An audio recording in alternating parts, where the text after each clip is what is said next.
The dominant theme heading into the new day remains the market's adjustment to a more hawkish Federal Reserve under Chair Kevin Warsh, even as geopolitical developments reemerge as an important driver of price action. The U.S. dollar remains broadly supported after this week's Fed decision signaled a higher expected rate path and reinforced the message that inflation risks remain a concern.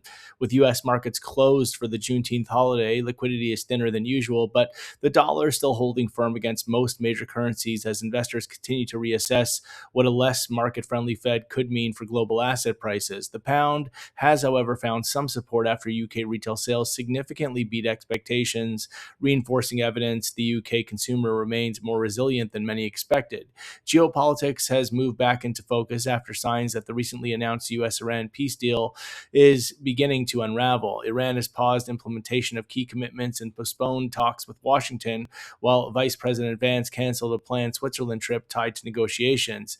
That has prompted a modest rebuilding of geopolitical risk premium across markets and helped support both the dollar and energy prices. So, in commodities, oil is once again pushing higher as traders reassess the durability of the recent de escalation story and the outlook for Middle East supply flows. While the reopening of Hormuz reduced immediate supply concerns, fresh uncertainty around the diplomatic process has led investors to rebuild some risk premium into crude prices. Gold, meanwhile, has eased from recent highs as higher U.S. yields and a stronger dollar continue to offset safe haven demand.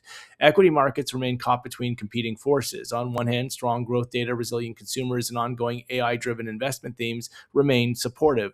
On the other, the combination of a stronger dollar, elevated yields, and uncertainty surrounding the Warsh Fed's long term policy framework has tempered risk appetite. With U.S. cash markets closed today, attention will likely shift toward geopolitical headlines, central bank commentary from the ECB, and whether markets continue to embrace the idea that this Fed may be less inclined than previous regimes to cushion financial markets at the first sign of weakness.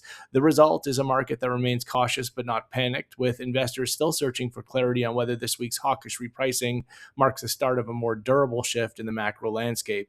That's all for now.